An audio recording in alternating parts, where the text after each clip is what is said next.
तपाईँको पवित्र आत्माले शुद्ध पारे प्रभु तपाईँको जनको योग्य बनाउनुहोस् भन्ने बिन्ती प्रार्थना गर्छु। अनि जतिजना अनलाइनमा जुट्न सकिएको छैन प्रभु, उहाँहरूको सबै प्रबन्ध मिलाइदिनुहोस् ताकि प्रभु भविष्य दिनहरूमा अनलाइनमा जुट्नमा तपाईँले सहायता गर्नुहोस्। उहाँको सबै समस्या परिस्थितिलाई सामान्य गरिदिनुहोस् भन्ने बिन्ती प्रार्थना। बाँकी बात सम्पूर्ण तपाईँको हातमा सम्पन्दै ख्रिस्टको चरणमा राख्छु। सुनि अनि ग्रहण गर्नुहोस्। आमेन। पदम सरलाई एकदमै धन्यवाद दिन चाहन्छु। हाम्रो माझमा चाहिँ प्रार्थना गरिसक्नु भएको छ। अब चाहिँ हामी कोरस भजनतर्फ जानेछौँ र हाम्रो कोरजुन्डा हुनुहुन्छ, उहाँले हामीलाई अगुवाई गर्नुहुन्छ। कोरस नम्बर 28 भजन 49 साथै 654 नम्बरको हामी भजन गाउनेछौँ र यो सम्पूर्ण भाग चाहिँ कोरजुन्डाले लिनुहुनेछ।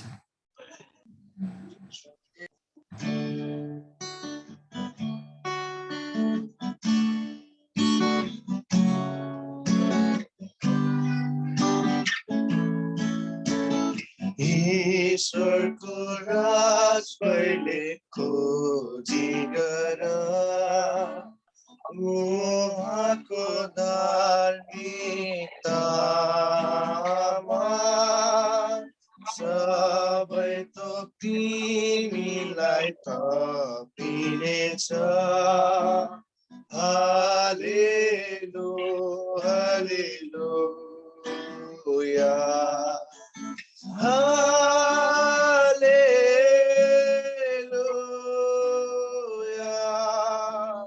हालेलुया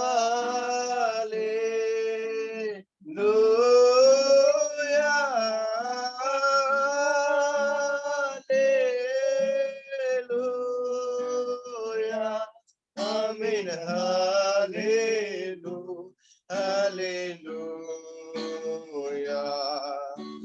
रोटीले मात्र मानिस बाँच्दैन, तर हरेक वचनले जो परमेश्वरको मुखबाट निस्कन्छ। हालेलुया हालेलुया हालेलुया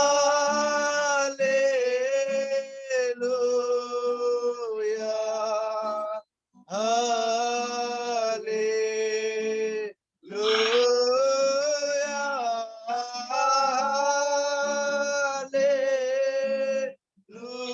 हालेलुया आमेन हालेलुया हालेलुया। मागत तिमीलाई दिनेछ, खोजत भेटाउनेछौ, घाट घाँचाउ ढोका उघारिनेछ। हालेलुया हालेलुया हालेलुया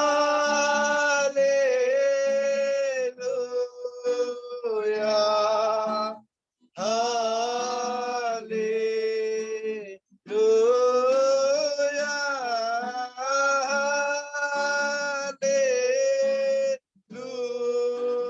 हालेलुया आमेन हालेलुया हालेलुया।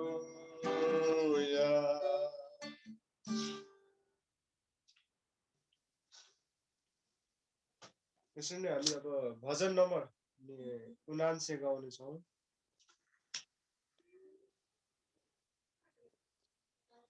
महान प्रभु अति उच्च,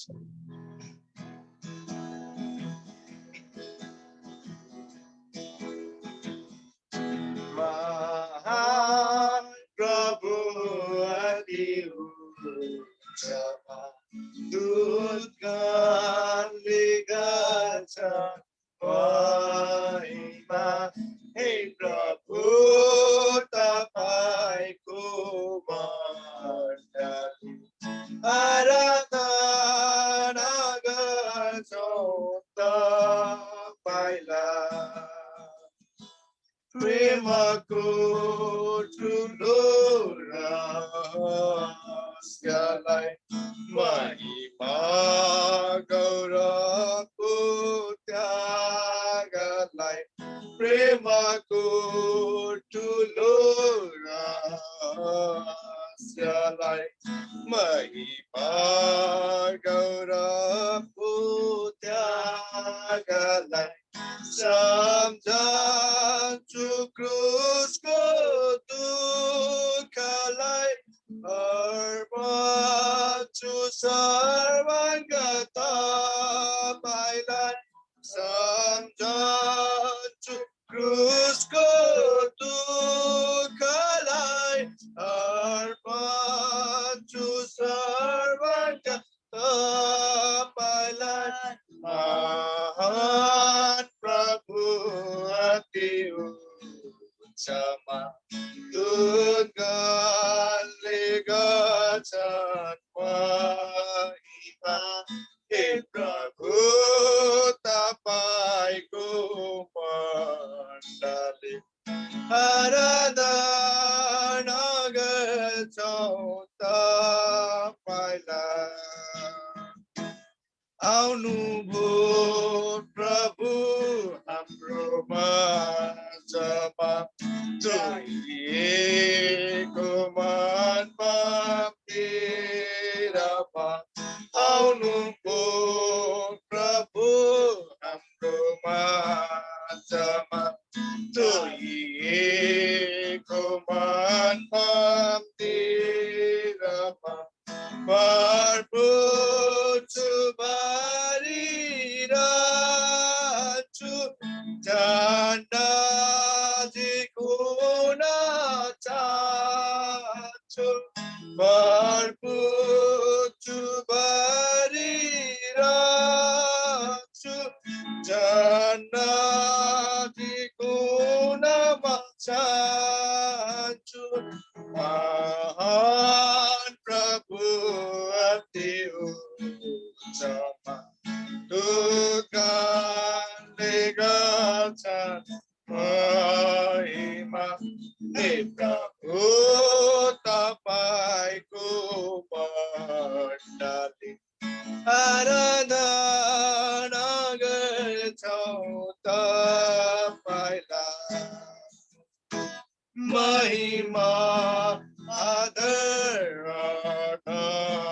धन्यवाद सर्वदा गर्दछु धन्यवाद महिमा आदर धन्यवाद सर्वदा गर्दछु धन्यवाद तपाईँको गम्भीर प्रेमको सागरमा डुबे प्रभुमा तपाईँको गम्भीर प्रेमको सागरमा डुबे प्रभुमा महान प्रभु अति उच्चमा दूतगणले गर्छन् महिमा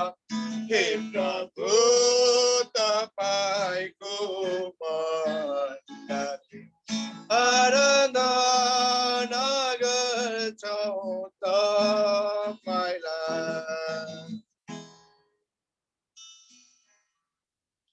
यसरी नै हामी 654 पनि गाउँछौँ।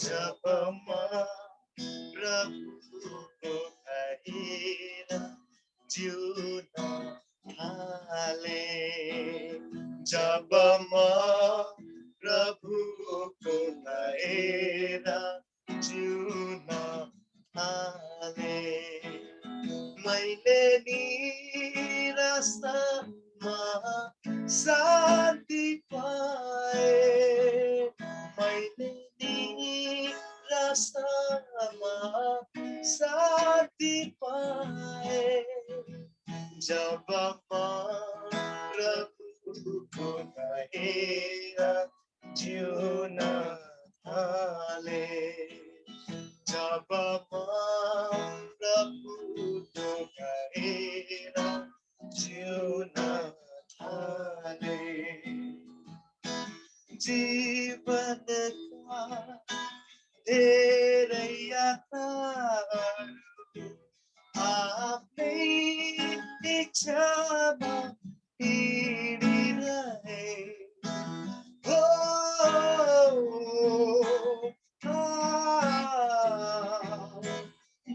जीवनका धेरै यात्राहरू आफ्नै इच्छामा हिँडिरहे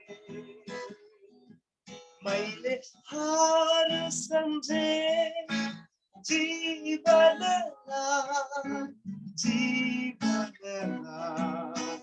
व्यर्थ थियो यो जीवन मेरो प्रभु तिमीमा अर्थ पाए व्यर्थ थियो यो जीवन मेरो प्रभु तिमीमा अर्थ पाए जब म प्रभुको गाएर जिउन थाले जब म प्रभुको गाएर जिउन थाले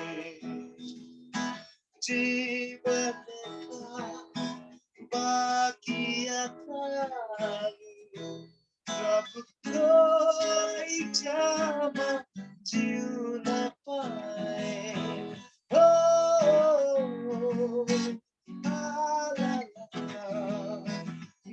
जीवनका बाँकी यात्राहरू प्रभुको इच्छामा जिउन पाए मैले जीत सम्झे जीवनलाई लिनुहोस् प्रभु जीवन मेरो प्रभु तिमी नै सहारा मेरो लिनुहोस् प्रभु जीवन मेरो प्रभु तिमी नै सहारा मेरो जब म प्रभुको गाएर जिउन थाले जब म प्रभुको गाएर जिउन थाले मैले निराशामा शान्ति पाए मैले निराशामा शान्ति पाए जब म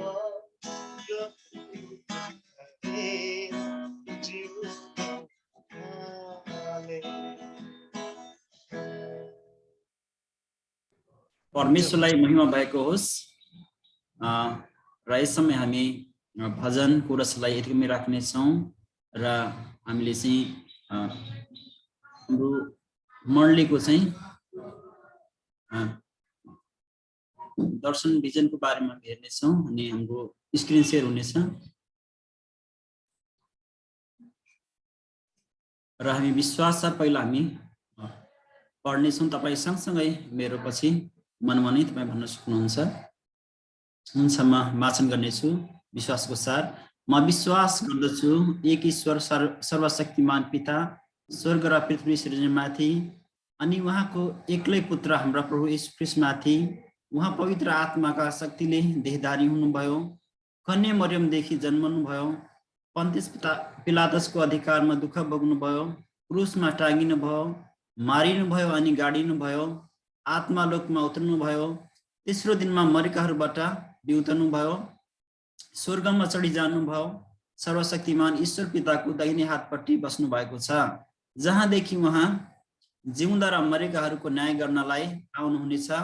म विश्वास गर्दछु पवित्र आत्मामाथि, पवित्र विश्वमण्डलीमाथि, पवित्रहरूको सङ्गतिमाथि, पाप मोचनमाथि, शरीरको पुनरुत्थानमाथि र अजम्बरी जीवनमाथि। त्यसै गरी दर्शन भिजन हामी हेर्नेछौँ। परमेश्वरको प्रेम, विश्वास र पवित्रमा बढ्दै ख्रीष्टको देह मण्डली स्थापना गरी प्रभु येशूको महान आज्ञा पूरा गर्नु हो हाम्रो मिसन। मेलमिलाप र साझा भावना जागृत गरी परिपक्व अगुवाहरू निर्माण गर्दै प्रार्थना, सुसमाचार र चेलापनद्वारा मण्डली स्थापना गर्न ख्रीष्ट येशूको सेवामा समृद्ध भएर उहाँको महिमा गर्नु हो। हामीले हाम्रो मण्डलीको चाहिँ विश्वासको सार अनि दर्शन भिजन पढिसकेका छौँ र यस समय हामी आराधनामा जानेछौँ। र आराधनामा जानुभन्दा पहिला चाहिँ म तपाईँको माझमा चाहिँ भजन सङ्ग्रह 18 अध्यायको चाहिँ 2 र 3 पदलाई म चाहिँ वाचन गर्न चाहन्छु। यसरी लेखिएको छ, परमप्रभु मेरो चट्टान, मेरो किल्ला र मेरो उद्धारक हुनुहुन्छ, मेरा परमेश्वर मेरो चट्टान हुनुहुन्छ, जसमा म शरण लिन्छु। उहाँ मेरो ढाल र मेरा शक्तिशाली उद्धारक हुनुहुन्छ, मेरो गढ।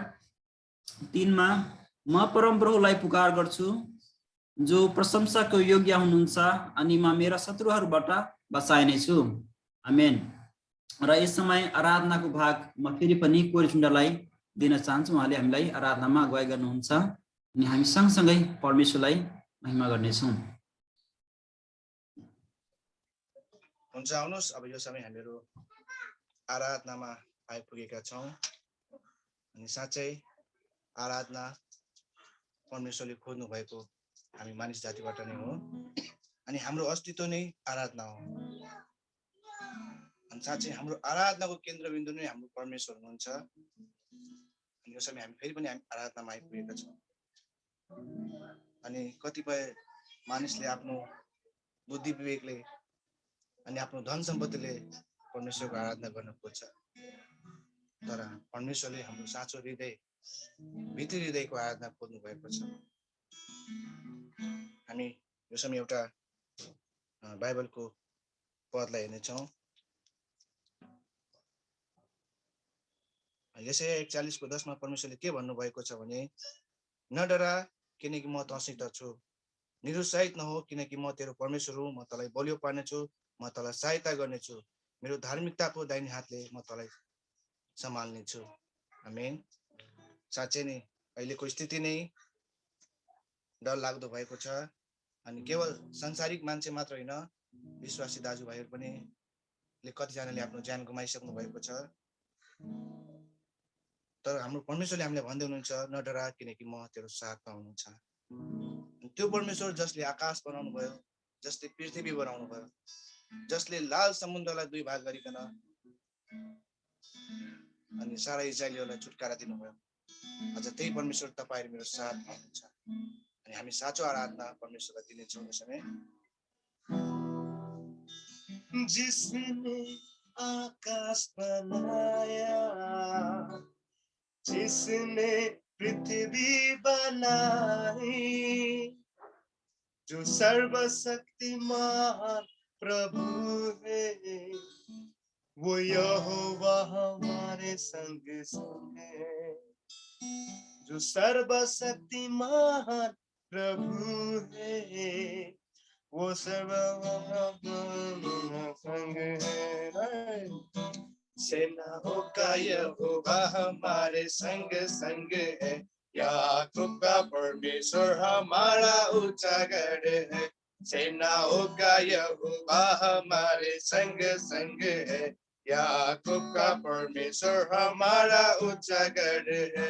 जिसने आकाश बनाया, जिसने पृथ्वी बनाई, वो सर्वशक्तिमान प्रभु है, वो यहोवा हमारे संग संग है।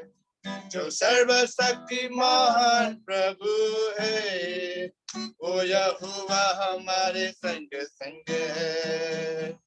सेनाओं का यहोवा हमारे संग संग है, याकूब का परमेश्वर हमारा उजागर है। सेनाओं का यहोवा हमारे संग संग है, याकूब का परमेश्वर हमारा उजागर है। समुद्र को जिसने डुबागा, जंगल से मार्ग निकाला। समुद्र को जिसने डुबागा, जंगल से मार्ग निकाला। जो वादे को करता है पूरा, वो यहोवा हमारे संग संग है। जो वादे को करता है पूरा, वो यहोवा हमारे संग संग है। सेनाओं का यहोवा हमारे संग संग है, याकूब का परमेश्वर हमारा उजागर है। सेनाओं का यहोवा हमारे संग संग है, याकूब का परमेश्वर हमारा उजागर है। लाजरस को जिसने जिलाया, जक्कई को जिसने बचाया। लाजरस को जिसने जिलाया, जक्कई को जिसने बचाया। जिसके लिए सब कुछ संभव है, वो यहोवा हमारे संग संग है। जिसके लिए सब कुछ संभव है, वो यहोवा हमारे संग संग है। सेनाओं का यहोवा हमारे संग संग है, याकूब का परमेश्वर हमारा उजागर है। सेना याकूब का परमेश्वर हमारा उजागर, हमारा उजागर, हमारा उजागर, हमारा उजागर, हमारा उजागर। हालेलुया। साँच्चै नै तपाईँ प्रभु धन्यवाद छ।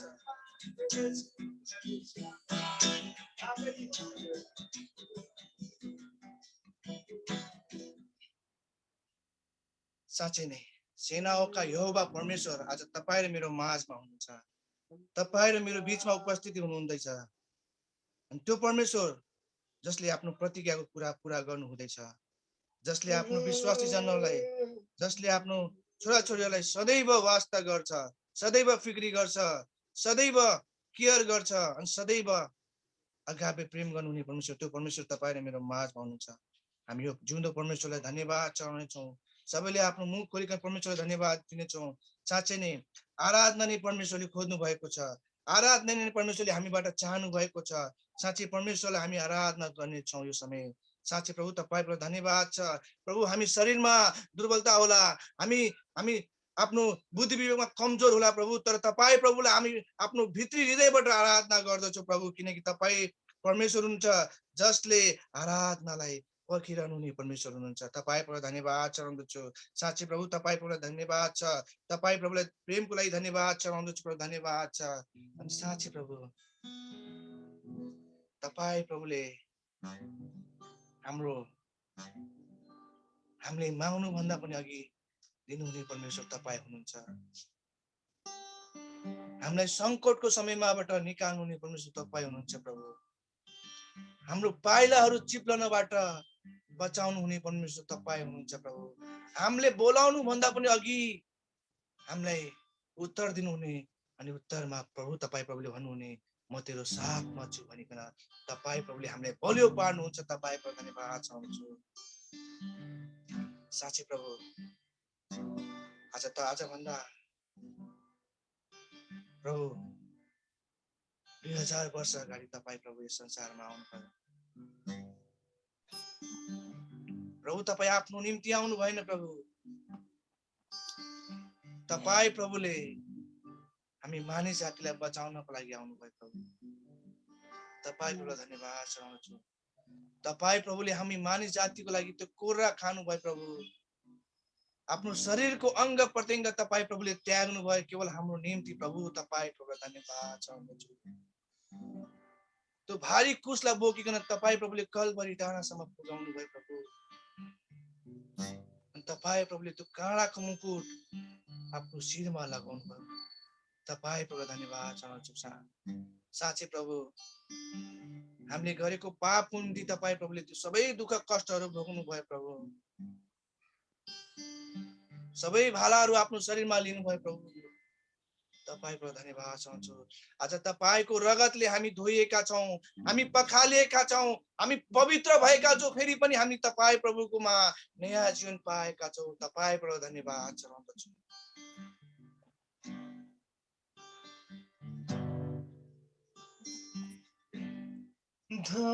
धन्यवाद चढाउदेखि धन्यवाद पवित्र परमेश्वर, धन्यवाद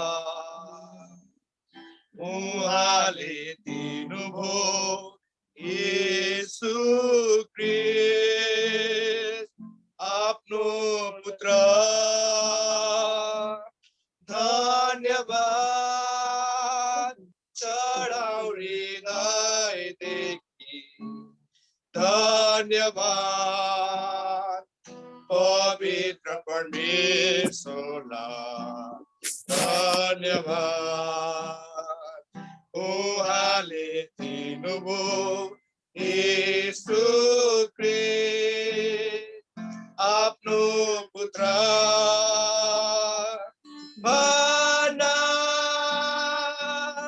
निर्बलले म बलियो छु, गरिबले म धनी छु,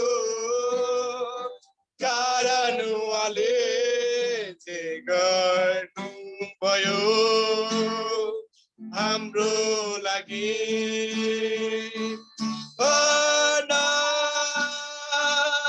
निर्बलले म बलियो छु, गरिबले म धनी छु, कारण उहाँले जे गर्नुभयो हाम्रो लागि। धन्यवाद धन्यवाद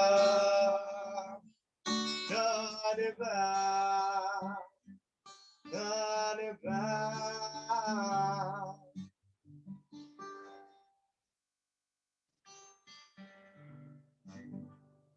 साँच्चै प्रभु तपाईँ प्रभुलाई हामी धन्यवाद चाहन्छौँ। प्रभु हामी निर्बल थियौँ प्रभु, हामी संसारको शारीरिक रूपमा प्रभु त्रसित थियौँ प्रभु, हामी लखतराम भएका थियौँ प्रभु। तपाईँ प्रभुको वचनले हामीलाई बलियो बनाएको छ। तपाईँ प्रभुको वचनले हामीलाई ढाडस दिएको छ। तपाईँ प्रभुको वचनले आज हामीलाई जीवन दिएको छ। त्यो वचन तपाईँ परमेश्वर हुनुहुन्छ। त्यो वचन आज तपाईँ र मेरो माझमा छ। तपाईँ र मेरो हामीसँगै छ त्यो वचन प्रभु, जुन हाम्रो परमेश्वर हुनुहुन्छ। तपाईँ प्रभु धन्यवाद चाहन्छु। साँच्चै प्रभु तपाईँ प्रभु धन्यवाद चाहन्छु। धन्यवाद छ, धन्यवाद छ तपाईँ प्रभु, धन्यवाद छ प्रभु। तपाईँ महान परमेश्वर, धन्यवाद चाहन्छु सर। अनि तपाईँ प्रभुले सारा सृष्टि रच्नु भयो प्रभु, सारा संसारमा भएका जीव जन्तुहरूलाई बनाउनु भयो प्रभु। अनि पानीले अलग गरिकन प्रभु तपाईँ प्रभुले समुद्र बनाउनु भयो।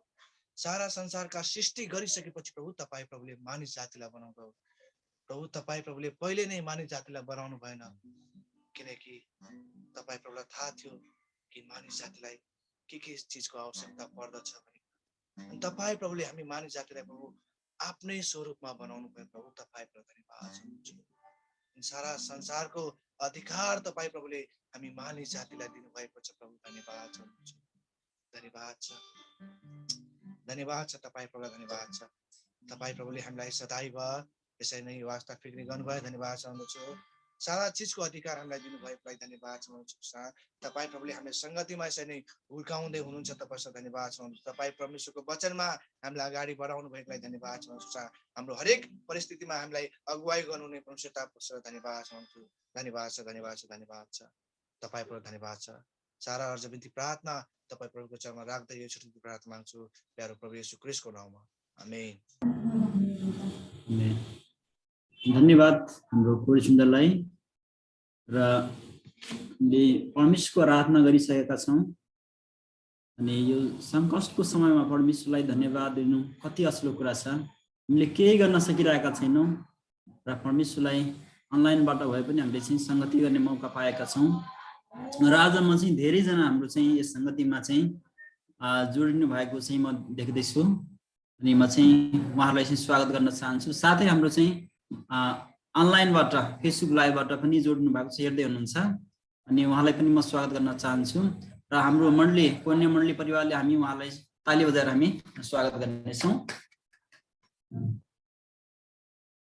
र यस समय चाहिँ हामी भेटी उठाउनेछौँ। अनि सम्पूर्णले तपाईँले जुन ठाउँमा हुन्छ त्यही ठाउँमा चाहिँ भेटी कलेक्सन गरेर राख्नुहोस्। अनि केही हाम्रो नर्मल अवस्था भयो भने अनि हाम्रो मण्डली लाई चाहिँ तपाईँले बुझाउन सक्नुहुन्छ। र यस समय फेरि पनि एउटा कोरस गाइकन चाहिँ म कोरी सुन्दरलाई यो भेटीको समयमा दिन चाहन्छु।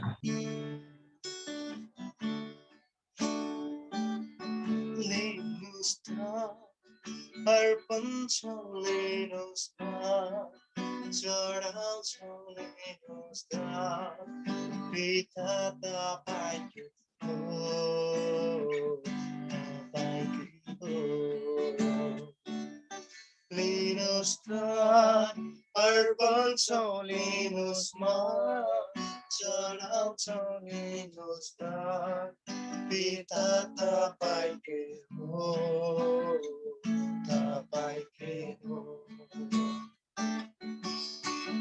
तपाईकै सुरुदेखि जानेका तपाईकै त्यसको रगतले किनेका तपाईकै आत्माका छाप लागेका तपाईकै हो तपाईकै हो लिनुस् थान अर्पण लिनुस् चढाउँछौ लिनुस् थान पिता तपाईकै हो तपाईकै हो लिनुस् थान अर्पण लिनुस् चढाउँछौ लिनुस् थान पिता तपाईकै हो।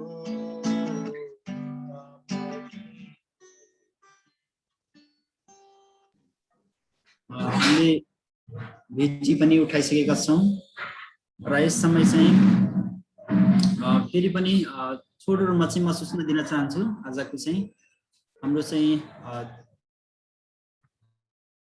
अनलाइन सङ्गति चाहिँ साप्ताहिक सङ्गति 8 बजेदेखि 10 बजेसम्म हुने गर्छ र अलिकता छोटो हुने गर्छ। यसमा चाहिँ थोरै समय किनकि अनलाइन बस्न कतिजना डाटा लिएर चाहिँ सहभागी हुनुहुन्छ। त्यसले गर्दाखेरि हामी तपाईँले पनि आफ्नो आफन्तहरू आफ्नो छिमेकी जो चाहिँ तपाईँसँग कनेक्ट छ अनलाइनबाट अनि उहाँहरूलाई पनि तपाईँले हाम्रो सङ्गतिको लिङ्क पठाउन सक्नुहुन्छ। उहाँलाई पनि हामीले स्वागत गर्ने मौका पाउँछौँ र सँगसँगै हामीले चाहिँ सङ्गति गर्ने मौका पनि पाउँछौँ। त्यसले गर्दाखेरि अनि सकभर तपाईँको मित्रहरूलाई साथीहरूलाई आफन्तहरूलाई अनि यस सङ्गतिमा चाहिँ जोड्नको लागि अनुरोध गर्नुहोला, लिङ्क पठाइदिनु होला। र अर्को कुरा चाहिँ हामी रातिकाल 8 देखि 9 बजे पनि हामी अनलाइन हाम्रो सङ्गति जुमबाटै हुन्छ। अनि तपाईँलाई पाए पर्छ भने तपाईँ जोडिनुहोस्। हामी धेरैजना चाहिँ सहभागी हुँदैछौँ र एकदमै हामी प्रार्थना गरिरहेछौँ। विशेष गरी बिरामीहरूलाई प्रार्थना गरिरहेछौँ र तपाईहरुको प्रार्थनाको विषयहरु छ भने अथवा कुनै विषय छ भने तपाईले चाहिँ त्यो विषय पनि शेयर गर्न सक्नुहुन्छ अनि हामीले सँगसँगै मिलेर चाहिँ हामी प्रार्थना गर्ने मौका पनि पाउँछौं र एक अर्कालाई हामी उत्साह दिन पनि सक्छौं किनकि अहिलेको समय चाहिँ पेन्डेमिक समय छ हामी बाहिर निस्कन सकिरहेका छैनौं परमेश्वरसँग नजिक हुने हामी मौका पाइरहेका छौं र यो रात्रिकालीन संगतिले चाहिँ धेरैलाई उत्साह मिलेको छ मण्डली परिवारलाई त्यसले गर्दाखेरि अनि हामी सकभर चाहिँ आफू पनि जोइन हुन प्रयास गरौं र अरूलाई पनि जोइन गराउँ हामी वचन पनि अध्ययन गर्छौं यसमा त्यसले गर्दाखेरि सकभर अनि सहभागी हुन र आशिष पाउन सकौं भनेर चाहिँ मेरो अनुरोध छ र यस समय हामी भेटी उठाइसकेका छौं भेटीको लागि साथै वचनको लागि हामी प्रार्थना गर्नेछौं र परमेश्वरले हामीलाई सहायता गर्नुभएको छ र साथै धेरैजना बिरामी अवस्थामा पनि हुनुहुन्छ अनि उहाँहरूको लागि हामीले प्रार्थना पनि गर्नेछौं अहिले यस समय र यस समय भेटी साथै वचनको लागि म चाहिँ प्रार्थना गर्न अनुरोध गर्न चाहन्छु हाम्रो चाहिँ पास्टर बुवालाई अनि उहाँले नै प्रार्थना गरिदिनुहुन्छ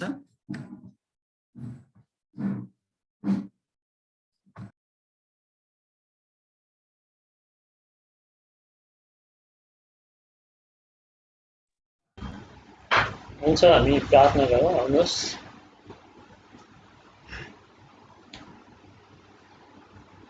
सर्वशक्तिमान अनि सर्वज्ञानी र सर्व उच्चमा विराजमान हुने परमेश्वर पिता हामी तपाईलाई धन्यवाद भन्छौं आज फेरि पनि जो हिजो आज अनि सधैँभरि एक समान रहने प्रभु हुनुहुन्छ तपाईको नाउँमा यसरी यो अनलाइनबाट भए पनि हामी एक आपसमा मिलेर प्रभुलाई उचाल्न पाएका छौं प्रभु हामी धन्यवाद दिन्छौं र हामी धन्यवादी छौं तपाईका लोकहरू आफ्नो आफ्नो घरमा बसेर तपाई प्रभुको नाउँमा आराधना संगति गर्न यो मौका र अवसर प्रभुले दिनुभएको छ विभिन्न व्यक्तिहरूको लागि प्रार्थना गर्ने अनि तपाई प्रभुको नजिक जाने अनि प्रभुसँग समय बिताउने यो समय दिनुभएको छ हामी धेरैचोटि आफ्ना व्यस्तता र हाम्रा कामहरूले गर्दा तपाई प्रभुसँगको समय बिताउन सकिरहेको अवस्था थिएन प्रभु तपाई परमेश्वरले आज आफ्नो नजिक हामीलाई ल्याउनु भएको छ धन्यवाद प्रभु फेरि पनि अझ बढी प्रभुसँग सिक्न पाएका छौं प्रभुको उपस्थितिमा आउन पाएका छौं हामी धन्यवाद दिन्छौं र आजको दिन धेरैजना मानिसहरू प्रभु यो इन्टरनेटको अभावको कारणले संगति पाइरहनु भएको छैन अनि परमेश्वर पिता ती व्यक्तिहरूको निम्ति पनि परमेश्वरले सहायता गर्नुभएको छ र आफ्ना लोकहरूलाई आफ्नो घरमै बसेर संगति गर्न त्यो मन हृदय दिनुभएको छ अनि तपाई परमेश्वरलाई यी सब कुराको लागि पनि धन्यवाद भन्दै हामी सबै तपाईको शरणमा आएका छौं प्रभु येशू अनि हाम्रो निम्ति प्रभुले दिनुभएको आज्ञा अनुसार प्रभु देव अनि तिमीहरूलाई पनि दिइनेछ हे प्रभु तपाई परमेश्वरलाई अभाव भएर प्रभुले देव भन्नुभएको होइन तपाई परमेश्वर सारा संसारका सृष्टिकर्ता हुनुहुन्छ सबै कुरा तपाईकै हातका सिप हुन् मानिसको दृष्टिमा भएका सबै अचम्मका कुराहरू तपाई परमेश्वरले नै बनाउनु भएको हो त्यसको सृष्टिकर्ता तपाई नै हुनुहुन्छ प्रभु तपाईलाई कुनै पनि कुराको अभाव भन्ने कुरा हुँदैन किनकि तपाईद्वारा नै सबै कुराहरू भएको छ फेरि पनि प्रभुले देव तिमीलाई दिइनेछ भन्नुभयो यी सबै कुरा तपाई परमेश्वरले मानिसले परमेश्वरलाई दिन सिकुन् ताकि त्यसैबाट ऊ प्रशस्ततामा जिउन सकोस् ऊ फलवन्त हुन सकोस् अनि उसको परिवारमा प्रशस्तता आओस् अनि आरीमा आशिष आओस् चुलो चौकामा आशिष आओस् धान खेतीबारीमा आशिष आओस् परिवारमा आशिष आओस् भनेर उसलाई दिन त प्रभुले सिकाउनु भयो हे प्रभु येशू तपाईलाई हामी धन्यवाद दिन्छौं यो तपाई परमेश्वरको आज्ञा हुन् प्रभुले दिनको लागि आज एक जो तपाईलाई पछ्याउँछन् विश्वास गर्छन् अनि यी आज्ञा पालन गर्न र आशिषित हुन तपाई प्रभुले सिकाउनु भएको छ हामी धन्यवाद दिन्छौं परमेश्वर पिता फेरि पनि हामी विशेष प्रार्थना गर्दछौँ कि जो जतिजनाले भेटी आफ्नो मुठी खोलेर दिनुभएको छ, प्रभुले आफ्ना छोराछोरीहरूलाई प्रशस्तै आशिष दिनुभएको होस्।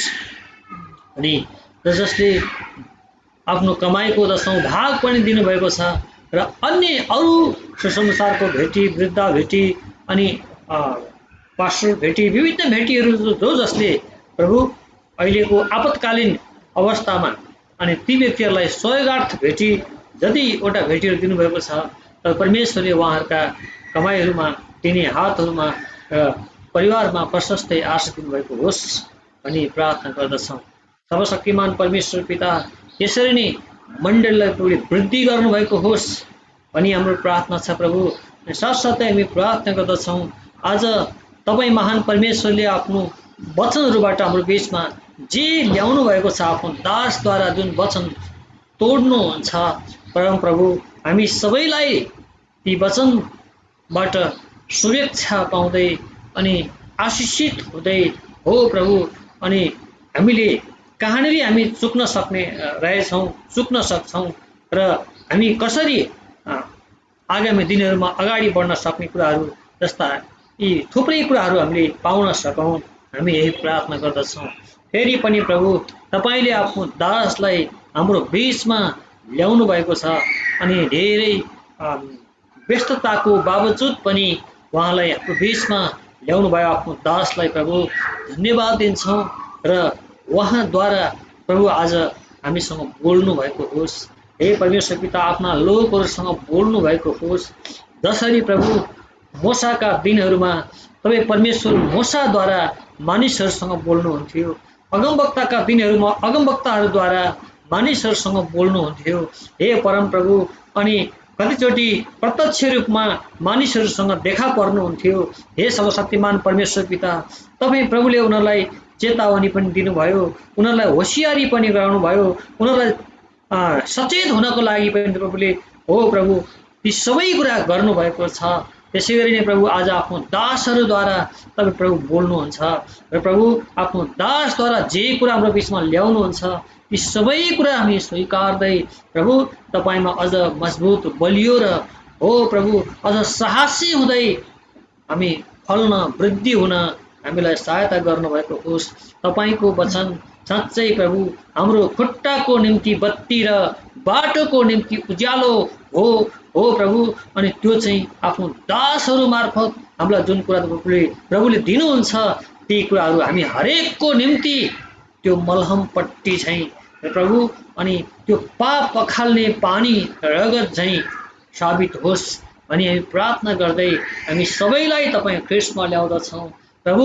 यो वचनको सेवा अवधिभरि विघ्न बाधा पुग्ने सबै अडचनहरूलाई तपाईँ ख्रीष्ट येशूको नाउँमा रद्द गर्दछौँ र प्रभु तपाईँको उपस्थितिमा साना बालकदेखि लिएर वृद्धसम्मका सबै जवानहरू, बालकहरू अनि सबैले प्रभुको वचनमा ध्यान केन्द्रित हुन सकुन्। प्रभु आफ्ना लोकहरूलाई आफ्ना कुराहरू जुन आफ्नो दासद्वारा ल्याउनुहुन्छ ती कुराहरूलाई स्वीकार्न उनीहरूलाई कुनै पनि किसिमका बाधा विघ्नहरू आउँछन् भने ती कुरालाई इन्कार गर्दै तपाईँ पवित्र आत्मा परमेश्वर आफैले नै चलाउनु भएको होस् र सबैको सुन्ने कान अनि बुझ्ने मन, हृदय, मस्तिष्कलाई तपाईँमा केन्द्रित हुन सहायता गरिदिनु भएको होस् भनी प्रार्थना गर्दै तपाईँ परमेश्वरमा निवेदन गर्छौँ येशू प्रभुको नाममा, आमेन। पास्टरलाई चाहिँ धन्यवाद प्रार्थनाको लागि। र हामी वचनको भागमा जानुभन्दा पहिला चाहिँ आजको चाहिँ वक्ता अनि स्वागत गर्नको लागि र उहाँको बारेमा केही कुरा चाहिँ बताइदिनको लागि म आदरणीय पास्टर बुवालाई पनि फेरि पनि राजकुमार पास्टर बुवालाई यो समय दिन चाहन्छु र उहाँले नै पास्टर बुवालाई चाहिँ स्वागत गर्नुहुनेछ।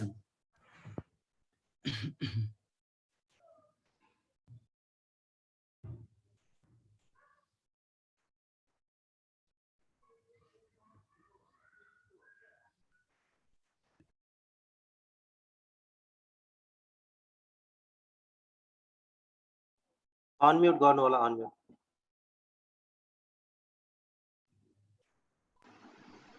आज हाम्रो बिचमा मलाई प्रभुमा हुर्काउनु हुने, डोर्याउनु हुने अनि धेरै अप्ठ्यारोमा सङ्कष्टमा कसरी हामी प्रभुमा अझ बलियो भएर हुर्कन सक्छौँ भन्ने कुरा सिकाउँदै आज यो अवस्थासम्म ल्याउनु हुने मेरा आदरणीय, मेरा आत्मिक बुवा अनि मेरो अवस्थालाई उहाँले धेरैचोटि सम्बोधन गर्दै हुर्काउँदै जाने क्रममा म प्रभुमा निकै बलियो हुन सहयोग पुगेको थियो। अनि आज हाम्रो बिचमा उहाँ आउनुभएको छ। मैले धेरै समयदेखि हाम्रो बिचमा उहाँलाई ल्याउन खोजेको थिएँ। अनि उहाँ धेरै सेवकाईमा अरू अन्य क्षेत्रहरूमा पनि धेरै व्यस्त हुनुभएको कारणले सेवकाईका थुप्रै पाटोहरू छन् उहाँको, त्यसले गर्दाखेरि पनि उहाँ धेरै ठाउँमा व्यस्त हुनुहुन्छ। अनि यसपालि उहाँलाई हामीले पाएका छौँ। हाम्रो आदरणीय रेभरेन्ड पास्टर टेक दाहाल गुरुबा हुनुहुन्छ, उहाँ हाम्रो बिचमा आइसक्नु भएको छ। अनि हामी सबैजना एकचोटि उहाँलाई जोरदार ताली बजाएर स्वागत गरौँ। साथसाथै अबको यो समय म गुरुबालाई दिन चाहन्छु। उहाँद्वारा हामी परमेश्वरको वचनलाई ग्रहण गर्नेछौँ। हस्, धन्यवाद। धन्यवाद छ आदरणीय पास्टर भाइ, यो समयको लागि, साथै यो मौका दिनुभएको लागि। र पास्टर भाइ, हामी धेरै समयदेखि यो प्रकारले भाइको चर्चमा म भिजिट गर्ने, साथै यी विभिन्न प्रकारका कुराहरू भइरहेको थियो। तर त्यो परमेश्वरको समयमा नै हुँदो रहेछ। त्यसले गर्दाखेरि अहिले विशेष गरेर आज समय आएछ। त्यसले गर्दा म प्रभुलाई धन्यवाद दिन्छु। आदरणीय पास्टर भाइ, गुरुआमा, बहिनी लगायत सम्पूर्ण मण्डली परिवारलाई म सधन्यवाद भन्दछु यो समयको लागि। र तपाईँहरू उहाँ पास्टर भाइले पोस्ट गरिसक्नु भएको छ आजको वचनको शीर्षक कि प्रार्थना गर्दा छुटाउनु नहुने कुरा भनेर चाहिँ त्यो पोस्ट गरिसक्नु भएको छ। त्यसले गर्दाखेरि आजको वचनलाई म लुकाको पुस्तक 18 अध्यायको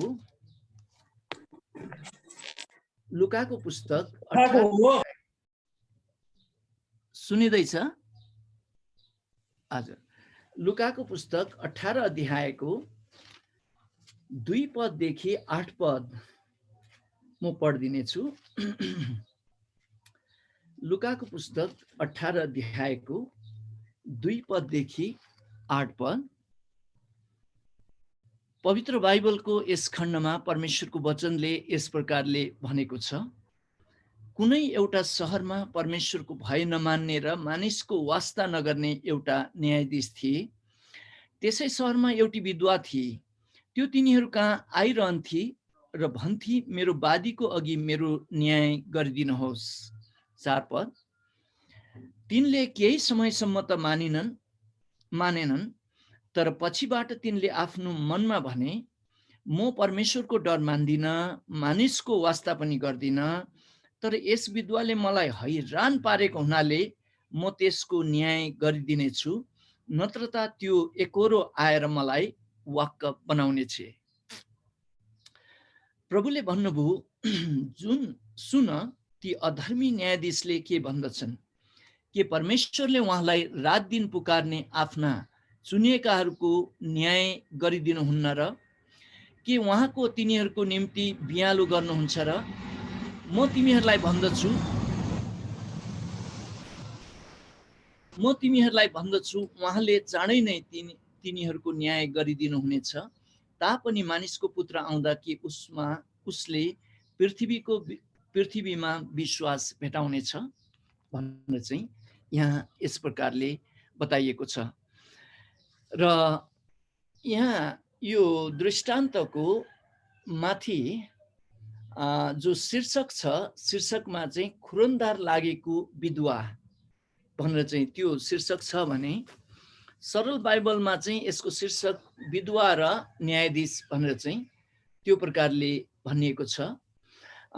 र यो दृष्टान्त जो सृष्टिकर्ता परमेश्वर स्वयंले नै भन्नुभयो, तर यो दृष्टान्तमा हामीले थाहा नपाउने यानि लुकेर बसेको कुरा चाहिँ यो जो वादी भनेर चाहिँ त्यहाँ लेखिएको छ, जसले यो विधवालाई दुःख दिए, जसले यो विधवालाई चाहिँ समस्या दिएको कारणले गर्दा विधवा कुदेर गएर चाहिँ न्यायाधीशको पुग्नु पर्यो, त्यो व्यक्ति चाहिँ यहाँ लुकेर बसेको हुँदछ।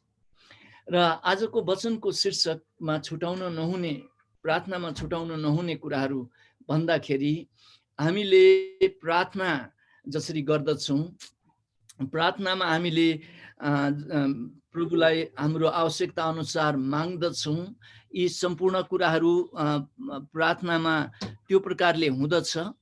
तर हामीले कति समयमा चाहिँ प्रार्थना गर्दाखेरि चाहिँ हामीले जो बाँध्नु पर्ने कुराहरू, प्रभुले हामीलाई दुष्टलाई बाँध, दुष्टलाई हकार भनेर चाहिँ भन्नुभएको कुराहरू चाहिँ छुटाइरहेको हुँदछौँ।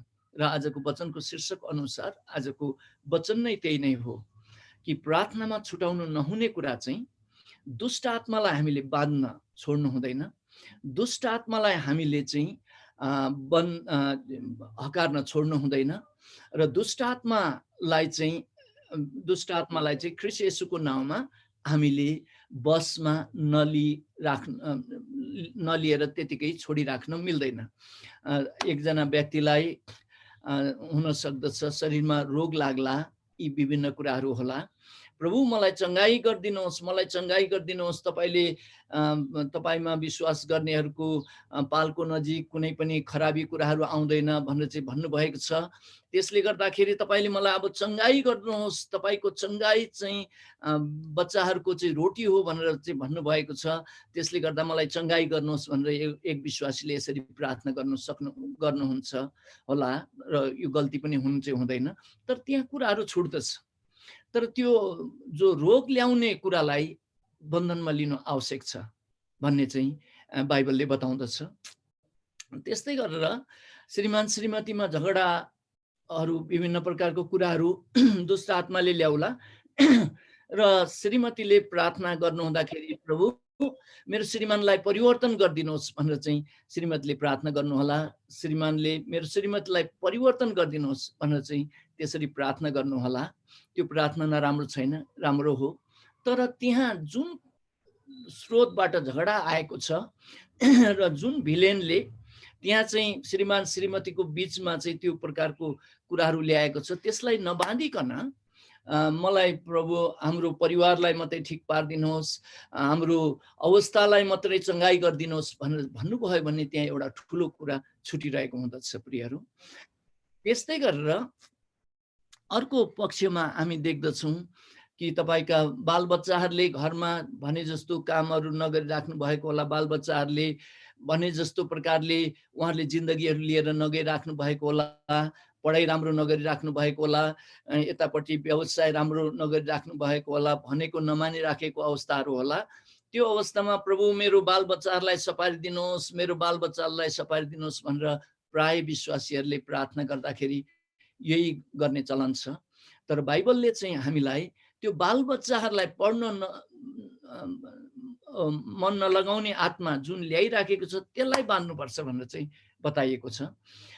त्यस्तै गरेर त्यो बालबच्चाहरूलाई जो तपाईँको अनुशासन मान्नु मन नपराउने आत्मा जो हालिराखेको छ त्यसलाई तपाईँले पहिला बाँध्नुपर्छ, अनि त्यो पछि त्यो कुराहरू खुलाइसकेपछि प्रभु मेरो बालबच्चालाई अब सपारिदिनुहोस् भन्दाखेरि त्यो चाहिँ प्रभावकारी प्रार्थना हुन्छ भनिकन बाइबलले बताएको हो।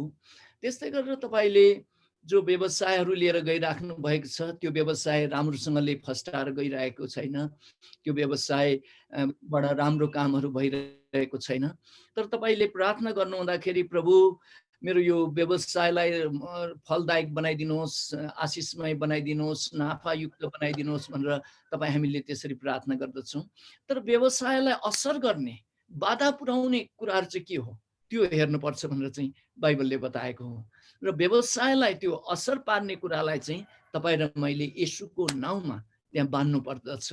अनि त्यसपछि स्वर्गको झ्याल ढोका खोलेर परमेश्वर पिता अब मेरो व्यवसायमा तपाईँले आशीर्वाद दिनुहोस् भनेर चाहिँ प्रार्थना गर्नुपर्छ भनेर चाहिँ बाइबलले हामीलाई यो सिकाएको हो। त्यही कारणले गर्दाखेरि याकुबको पुस्तक 4 अध्यायको 7 पदमा याकुबको पुस्तक 4 अध्यायको 7 पदमा परमेश्वरको वचनमा यो लेखिएको छ,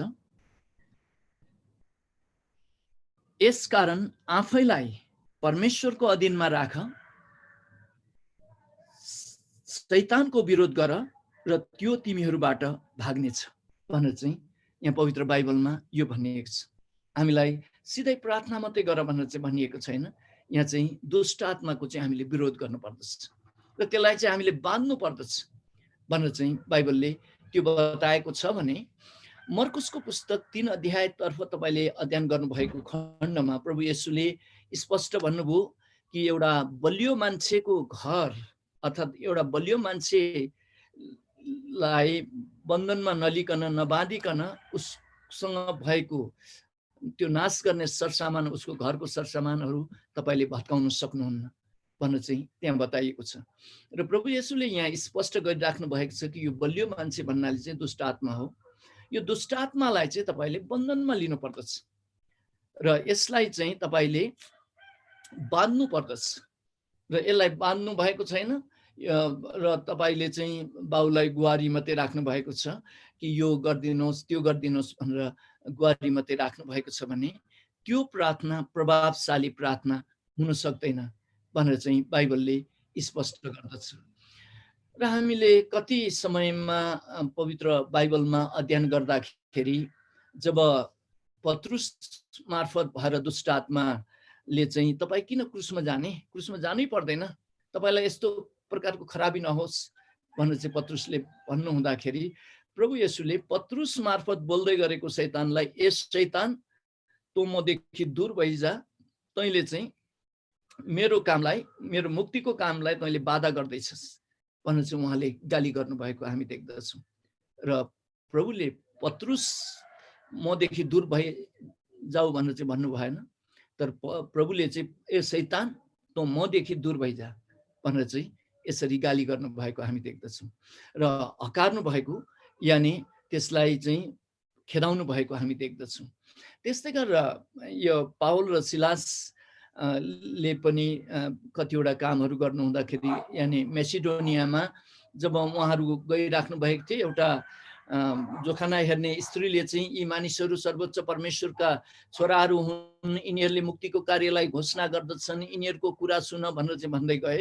तर दुष्ट आत्माको त्यो पनि एउटा युक्ति हो भन्ने कुरा पाउलले धेरै दिन सुनिसकेपछि झिझो मानेर फर्केर ए दुष्ट आत्मा यो स्त्रीबाट त बाहिर निक्ली आइज भनेर चाहिँ बाँध्नु भएको हामी देख्दछौँ।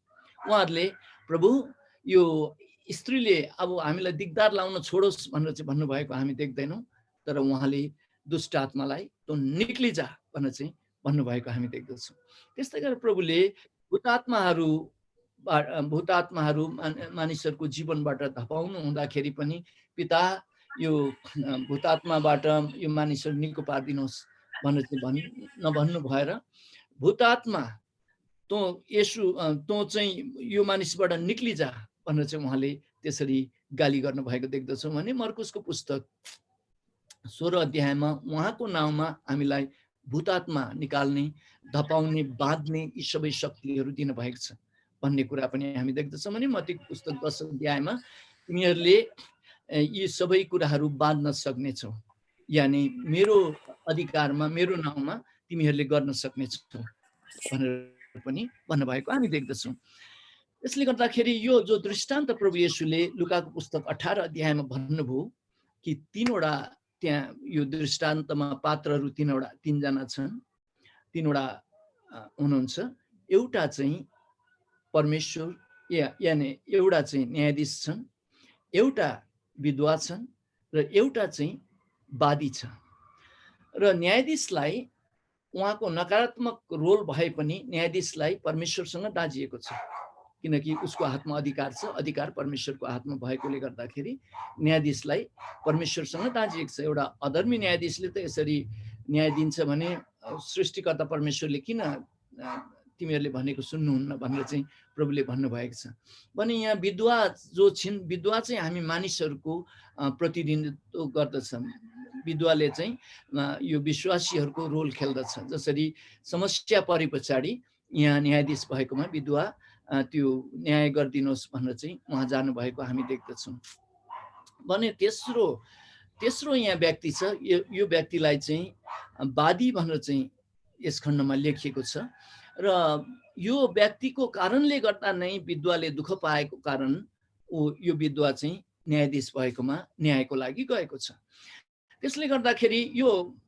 तेस्रो व्यक्ति जो छ यो चाहिँ लुकेर आएको छ खासमा यसले समस्या ल्याएको छ समस्या ल्याएपछि यहाँ यो विधवा पेलिएकी छिन् विधवा पेलिनु भएपछि उनी न्यायाधीशकोमा न्याय माग्नको लागि जानु भएको छ र यहाँ तीनवटा पात्र यो दृष्टान्तमा प्रभु येशूले भन्नुभएको दृष्टान्तमा हामी देख्दछौँ र तीनवटा पात्रमा पहिलो चाहिँ न्यायाधीशले परमेश्वरको प्रतिनिधित्व गर्दछ र यहाँ विधवाले चाहिँ विश्वासीहरूको प्रतिनिधित्व गर्दछ भने यहाँ यो वादी छ वादीले चाहिँ शैतान भन्ने जनाउँदछ शैतानको प्रतिनिधित्व गराउँदछ र हामीले जो प्रार्थना गर्दाखेरि हामीले वादी र प्रतिवादी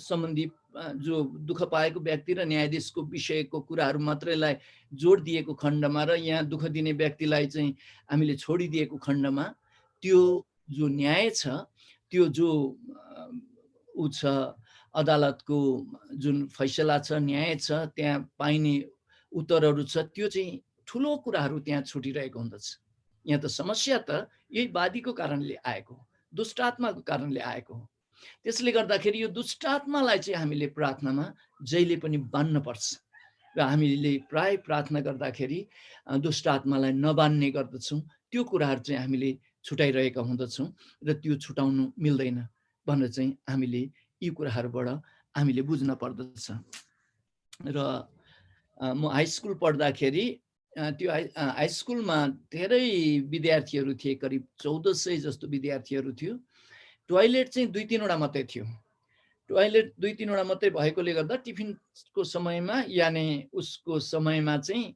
हामी लामो लाइन लागेर चाहिँ यो टोयलेटको लागि पर्खिनु पर्थ्यो र एकपटकको कुरा हो म टोयलेटमा जानको लागि यसरी लाइनमा उभिरहेको थिएँ म उभिएको लाइनको ठक्कै अगाडि जो साथी उभिनु भएको थियो उहाँको घाँटीमा चाहिँ एउटा मौरी बसेको रहेछ र म पछिको अर्को साथीले चाहिँ मलाई यसो कोट्याएर यसो देखाउनु भयो अनि त्यो मौरीलाई उसले औँलाले प्याट्टै हानिदिनु भयो प्याट्टै हानेपछि त्यो मौरीलाई दुख्योपछि त्यो मौरीले सम्झ्यो कि त्यो घाँटीमा जहाँ बसिरहेको छ त्यही मान्छेले हान्यो भन्ने सम्झ्यो पछाडि त्यो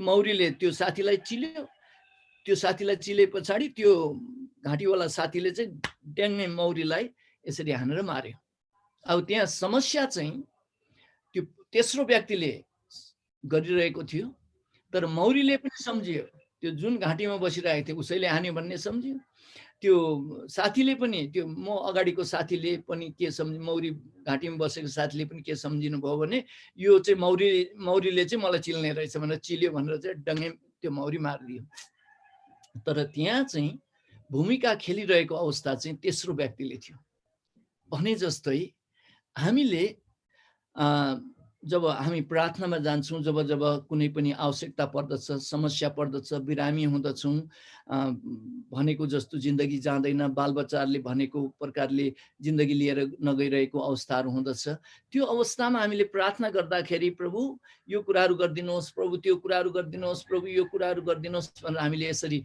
प्रार्थना गरिरहेका हुँदछौँ तर त्यो समस्या ल्याउने व्यक्तिलाई चाहिँ हामीले डाँटिरहेको हुँदैनौँ समस्या ल्याउने व्यक्तिलाई चाहिँ हामीले चाहिँ हकारिरहेका हुँदैनौँ यानि त्यो समस्या ल्याउने व्यक्तिलाई चाहिँ हामीले बन्धनमा लिइरहेको हुँदैनौँ र आजको जो वचनको शिक्षा चाहिँ यही नै हो कि हामीले प्रार्थनामा के छुटाउँछौँ त भन्दाखेरि हामीले जो वादी छ दुष्टात्मा समस्याको स्रोत जो छ त्यो स्रोतलाई चाहिँ हामीले बाँध्न पर्छ ख्रीष्ट येशूको नाममा त्यो स्रोतलाई हामीले डाँट्न पर्छ त्यो स्रोतलाई चाहिँ हामीले अधीनतामा लिन पर्दछ र त्यो पछि चाहिँ हामीले प्रभु अब यो गरिदिनुहोस् प्रभु त्यो गरिदिनुहोस् भनेर चाहिँ हामीले भन्न सक्छौँ भनेर चाहिँ आजको वचनले सिकाएको हो।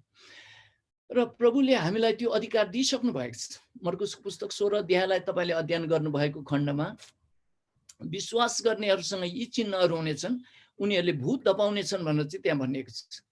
तर विश्वास गरिसकेका व्यक्तिहरूले आफूले बाँध्नुपर्ने, आफूले डाँट्नुपर्ने, आफूले दुष्ट आत्मालाई बहसमा लिनुपर्नेमा प्रभुले अब बाँधिदिनु होला, प्रभुले डाँटिदिनु होला, प्रभुले चाहिँ खेदाइदिनु होला, प्रभुले बसमा लिइदिनु होला भनेर चाहिँ यो प्रकारले गल्ती गरिरहेको अवस्थाहरू छ।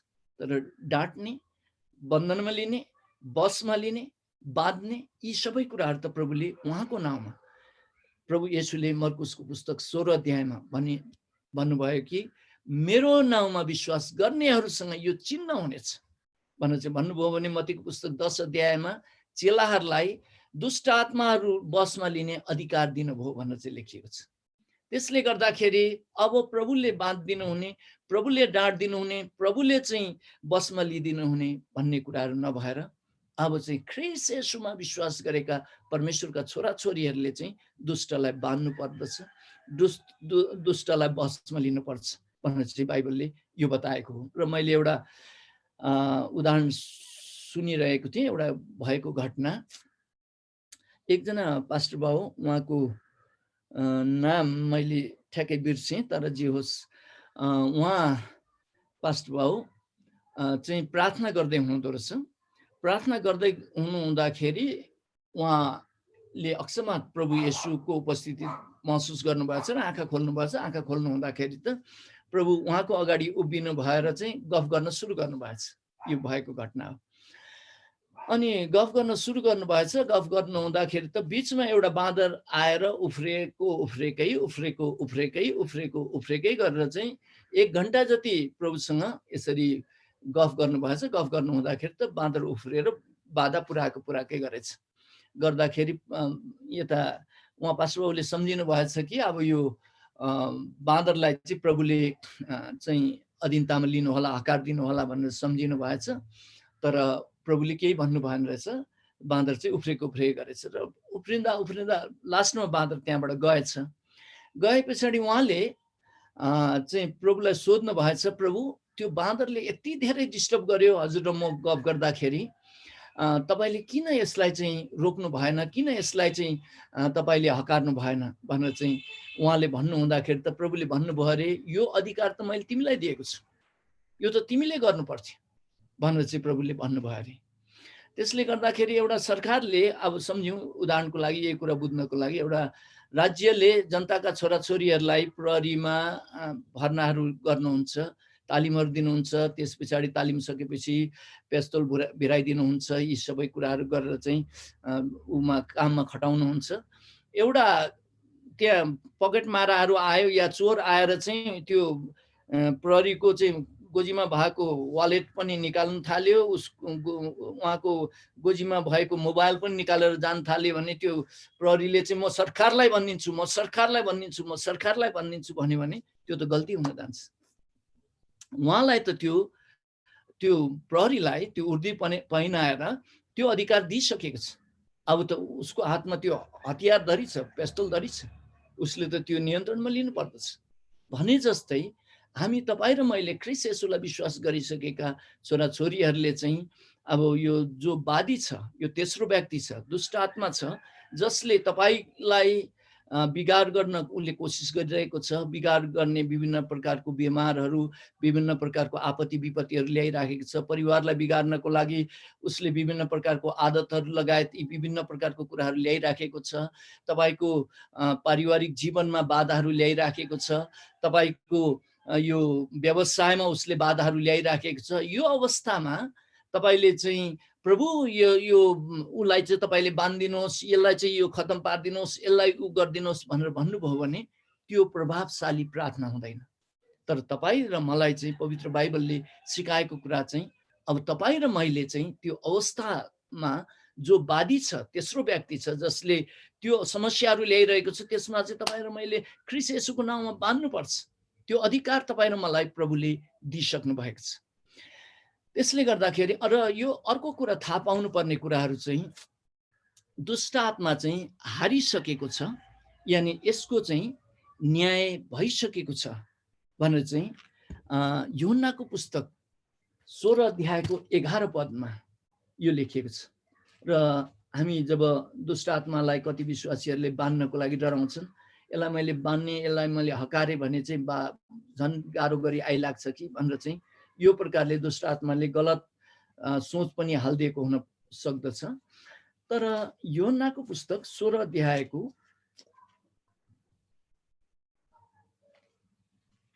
11 पदमा प्रभु येशूले यसरी भन्नुभयो,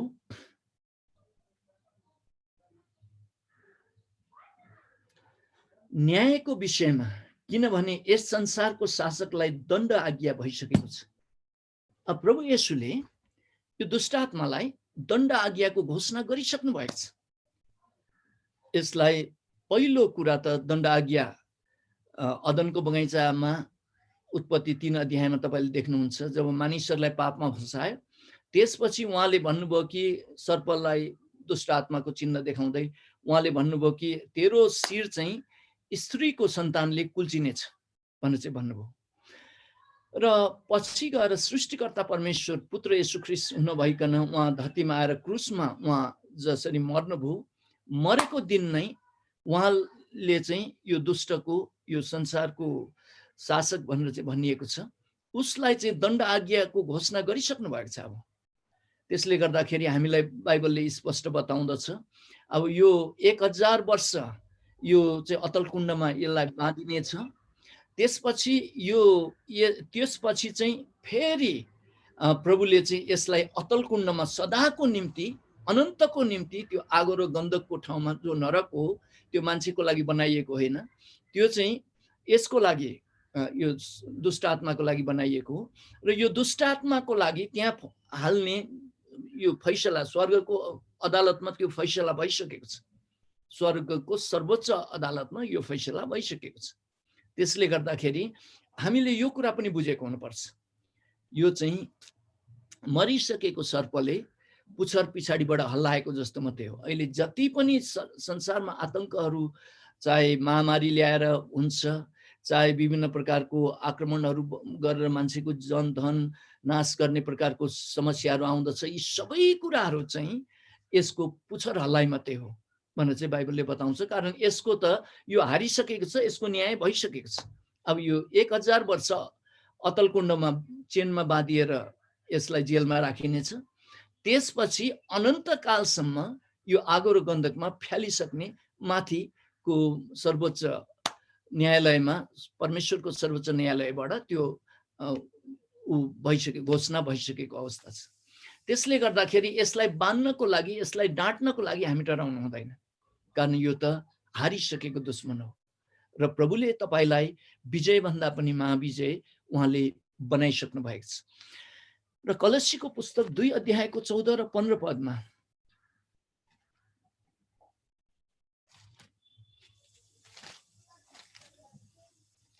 कलस्सीको पुस्तक 2 अध्यायको 14 र 15 पदमा यसरी लेखिएको छ,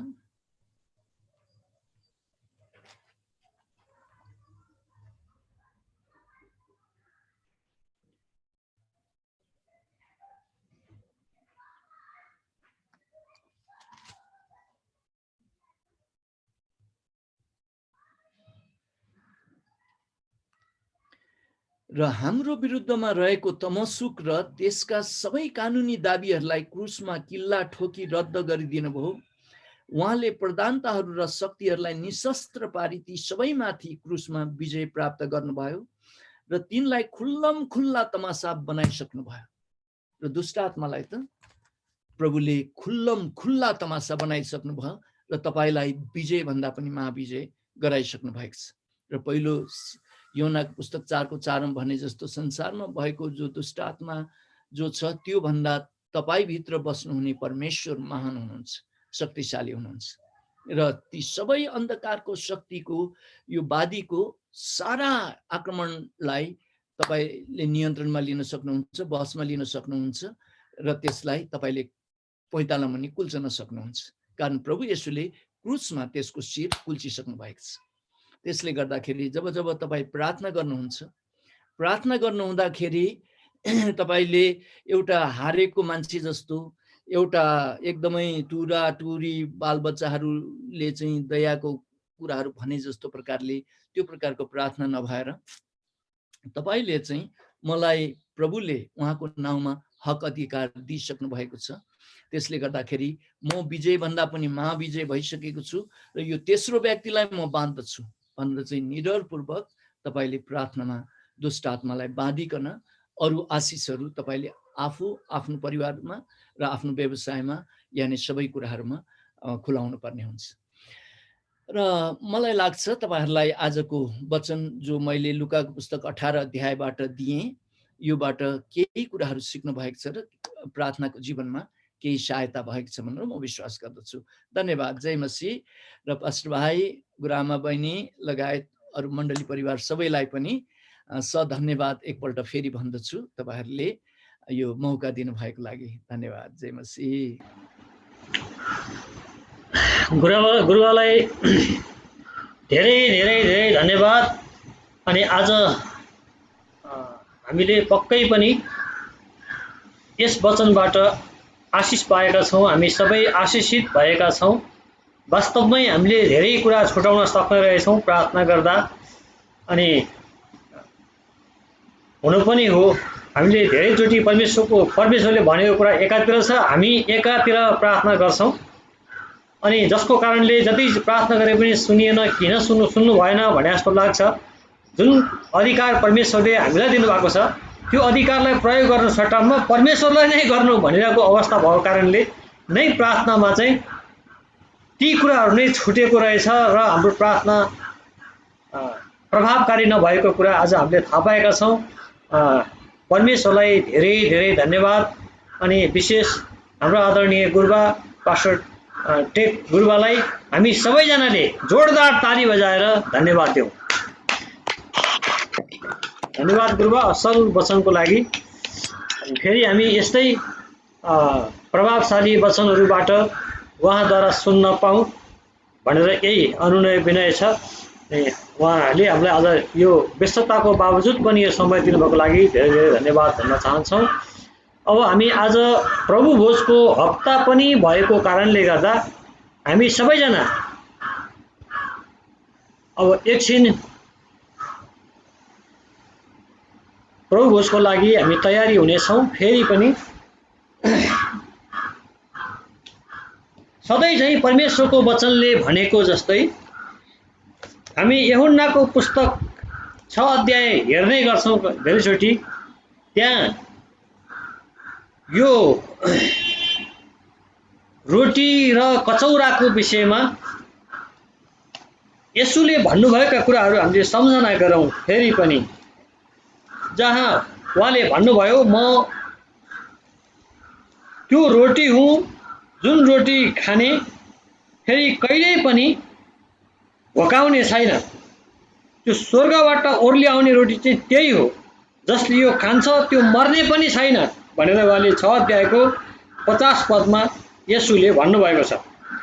अनि स्वर्गबाट ओर्ली आएको जिउँदो रोटी चाहिँ अरू कोही नभएर त्यो चाहिँ म नै हुँ उहाँले भन्नुभएको छ। त्यो चाहिँ म नै हुँ, कसैले रोटी खायो भने त्यो सधैँभरि जिउने छ। त्यसकारणले जिउनको लागि येशू ख्रीष्ट हरेक मानिसको निम्ति जो ख्रीष्टमा छ त्यसको निम्ति जीवनको रोटी हुनुहुन्छ।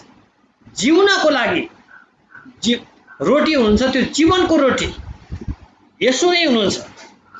जुन रोटी म संसारका जीवनको लागि दिनेछु त्यो चाहिँ मेरो देह हो भन्नुभयो। अनि अलि तल आएर उहाँले भन्नुभयो 53 पददेखि, साँच्चै म तिमीहरूलाई भन्दछु, तिमीहरूले मानिसको पुत्रको देह खाएनौ र उसको रगत पिएनौ भने तिमीहरूमा जीवन हुँदैन। मेरो देह खाने र मेरो रगत पिउनेसित अनन्त जीवन छ र अन्त्यको दिनमा म त्यसलाई जीवित पार्नेछु भन्नुभयो। यसकारण हामी यिनै वचनहरूद्वारा हामीले के कुरा थाहा पाउन सक्ने रहेछौँ भने येशू ख्रीष्ट चाहिँ हाम्रो निम्ति जीवनको रोटी हुनुहुन्छ। अनि जुन रगतको विषयमा कुरा गर्नुभयो, मानिससँग परमेश्वरले जुन रगतको करार बाँध्नु भएको छ, जो जसले उहाँलाई स्वीकार गर्दछ त्यो उहाँको रगतको करार र उहाँको त्यो करारभित्र रहनेछ। अनि जसले चाहिँ त्यो अक्सर गर्ने गर्दछ त्यो सम्झनेछ अनि त्यसभित्र ऊ सधैँभरि रहनको लागि स्वीकार्नेछ। त्यो व्यक्ति चाहिँ सधैँको लागि त्यसलाई अन्त्यको दिनमा म जीवित पार्नेछु भन्नुभएको छ। यसकारण पनि हामीले यो अक्सर गर्नुपर्ने कुराहरू उहाँले हामीलाई औल्याउनु भएको छ। तर यो रोटी र यो कचौराबाट लिनको लागि, ग्रहण गर्नको लागि केही उसको निम्ति योग्यताहरू पुगेको हुनुपर्छ भन्ने कुरा पनि छ। पहिलो कुरा त उसले यो रोटी र कचौराबाट लिनको लागि पहिलो कोरिन्थीको पुस्तक 11 अध्यायको 27 पददेखि पढ्दा हामी के देख्छौँ भने उसले अयोग्य रीतिले प्रभुको रोटी र कचौराबाट पिउन सक्दैन, अथवा मानिसले प्रभुको शरीर र रगतलाई अपवित्र तुल्याएकोमा त्यो दोषी ठहरिन सक्छ। प्रभुको रोटीलाई अथवा परमेश्वरलाई नचिनिकन उसले यो रोटी र कचौराबाट लिन सक्दैन, अथवा यो रोटी र यो देह यो रगत उसले ग्रहण गर्न सक्दैन उहाँलाई नचिनिकन। उहाँलाई नचिनिकन यो रोटी र कचौराबाट ग्रहण गर्छ भने उसले के गर्नेछ भने आफैमाथि दण्ड ल्याउनेछ। यदि मात्रै किन दण्ड ल्याउनेछ भने उसले त्यो रोटी र कचौरालाई अपवित्र तुल्याउनेछ। अपवित्र तुल्याएको कारणले ऊ दोषी ठहरिनेछ र त्यो व्यक्ति दण्डित हुनेछ। उसले आफैमाथि दण्ड ल्याउनेछ। यसै कारणले जसले यो रोटी र कचौरालाई नचिनिकन खान्छ र पिउँछ त्यसले आफैमाथि दण्ड ल्याउँछ। यसकारण उहाँलाई चिन्न जरुरी छ। मैले यहाँहरूलाई भन्ने गरेको छु, रोटी र कचौराबाट लिनुभन्दा पहिला त उसले ऊ नयाँ गरी जन्मिएको हुनुपर्नेछ, अथवा यसुलाई प्रभु भनेर स्वीकार गरेको व्यक्ति हुनुपर्नेछ भने अर्को कुरा ऊ पानीद्वारा पनि जन्मिएको व्यक्ति हुनुपर्नेछ, अथवा बप्तिस्मा लिएको व्यक्ति हुनुपर्नेछ। पानी र आत्माद्वारा जन्मिएको व्यक्ति, जो बप्तिस्मा लिएको व्यक्ति पनि हुनुपर्नेछ। अनि अर्को कुरा उसले क्षमा दिन बाँकी छ भने, कसैलाई क्षमा दिनुपर्ने कुराहरू छ भने उसले क्षमा पनि दिनुपर्नेछ। पश्चाताप गर्नुपर्ने कुनै त्यस्तो कुराहरू छ भने उसले पश्चाताप पनि गर्नुपर्नेछ। कम्तीमा उसले यो 4वटा काम गरेको हुनुपर्छ। ऊ नयाँ गरी जन्मेको हुनुपर्ने, पानी र आत्माद्वारा जन्मेको हुनुपर्ने, क्षमा दिएको हुनुपर्ने र पश्चाताप गरेको हुनुपर्ने। यी 4वटा काम उसले गरेको हुनुपर्छ। तब मात्रै उसले यो रोटी र कचौराबाट ग्रहण गर्न सक्छ। आउनुहोस् हामी सबैजना, जो जतिजनाले बप्तिस्मा लिनुभएको छ उसले पनि गर्नुपर्ने कामहरू चाहिँ पश्चाताप गर्नुपर्ने कुरा, क्षमा दिनुपर्ने कुरा बाँकी छन् भने उसले क्षमा दिनुपर्ने ठाउँमा क्षमा दिनु पर्यो। पश्चाताप गर्नुपर्ने ठाउँ छ भने गर्नुपर्ने छ भने उसले पश्चाताप पनि गर्नु पर्यो। अनि के को निम्ति पश्चाताप गर्ने? धेरैचोटि हामीले जानेर नजानेर धेरै प्रकारका पापहरू गरेका हुँदो रहेछौँ। अघि नै हामीले परमेश्वरको वचनबाट सुन्यौँ, हामीले प्रार्थनामा छुटाएका कुराहरूले पनि हामी परमेश्वरको इच्छा अनुसारले प्रार्थना नगरेको कुराहरू पनि आजको वचन अनुसार हामीलाई त्यो औल्याइएको छ, देखाइएको छ। अनि अबदेखि हामीले कसरी प्रार्थना गर्ने भन्ने कुराको विषयमा पनि आज प्रार्थना गरेर प्रभुसँग ठिक तरिकाले माग्ने, याकूबको पुस्तक अनुसार ठिक तरिकाले उहाँलाई माग्ने कुराहरू पनि, भन्ने निवेदन गर्ने कुराहरू पनि आज हामीले सिकेका छौँ। यसकारण हामी त्यो पनि प्रभुमा प्रार्थना गर्नेछौँ। सबैजनाले पहिला हामी यो पश्चातापको प्रार्थना गरौँ, अनि त्यसपछि हामी यो रोटी र कचौराबाट ग्रहण गर्नेछौँ। अनि यो पश्चातापको प्रार्थनाको लागि अगुवाई गर्दिन हाम्रा एल्डर क्षेत्रबहादुर भाइलाई निवेदन गर्छौँ। उहाँले प्रार्थना गर्दै हुनेछ पश्चातापको प्रार्थनाको अगुवाई। छ हामी प्रार्थना गर्नेछौँ।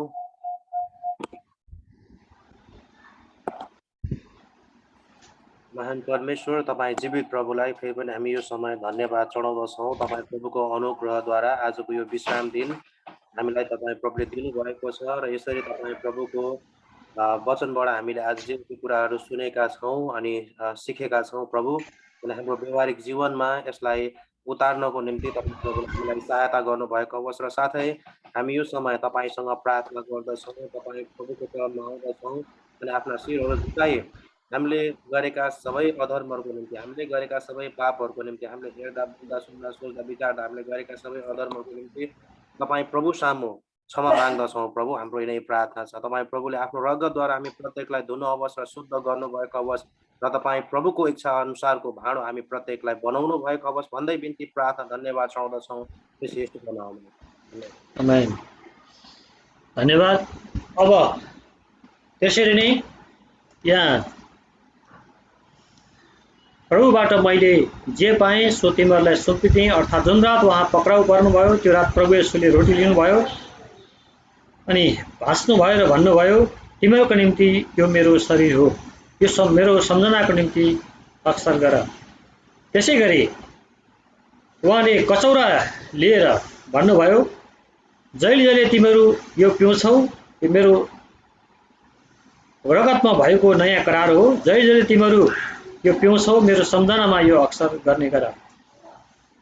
यसकारण हामी यो कचौरा र रोटीको लागि प्रार्थना हाम्रा एल्डर शिव थापा दाजुले गरिदिनुहुनेछ। यो रोटी कचौरा दुवै हैन गुरुबा? हजुर हजुर। सर्वशक्तिमान जीवित परमेश्वर बुवा तपाईलाई धन्यवाद अनि बिन्ती जय जयकार चढाउँछौँ। फेरि पनि यसरी तपाईको महान प्रभु भोजमा हामी सहभागी हुने यो अवसर यो मौका तपाईले जुटाइदिनु भएको लागि धन्यवाद प्रभु। हामी त्यो योग्यका थिएनौँ तर तपाईले हामीलाई त्यो योग्य बनाइदिनु भयो। यो तपाईको प्रभु भोजमा सहभागी हुने यो समय यो अवसर दिनुभयो, धन्यवाद प्रभु। विशेष गरिकन यो रोटी र कचौरालाई तपाईको अर्पण गर्छौँ। रोटी तपाईको देह हो प्रभु, जब जब हामी यसबाट लिन्छौँ तब तब अक्सर हामी तपाईको सम्झनाको निम्ति गर्ने गर्छौँ प्रभु। यो कचौरा र रोटीलाई छोएर पवित्र पार्नुहोस्। हाम्रो पापहरू सबै कुरा हामीले बिर्सेर आएका छौँ, हामीले तपाईको चरणमा राखिएका छौँ प्रभु। हामी प्रस्ताव गर्दै प्र्याक्टिस गर्दै यस कचौरालाई हजुरको चरणमा राख्दै आशिष र अनुग्रह माग्छौँ जिउँदै सुक्तिसको। आमेन। अब जो जतिजना तपाईँहरू अनलाइनमा जोडिनु भएको छ सबैजनाले तपाईँसँग भएका यो रोटीलाई भाँच्नुहोस्।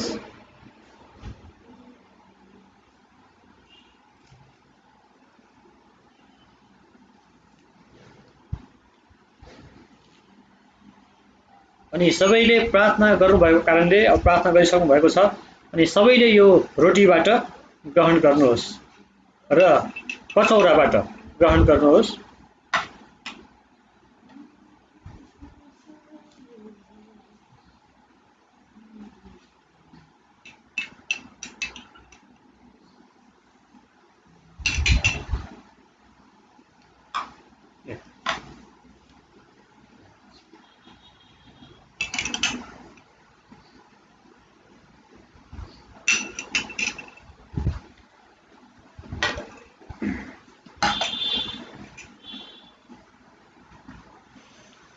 यो रोटी र कचौराबाट ग्रहण गरिसकेपछि हामी अब अन्तिम प्रार्थना गर्नेछौँ।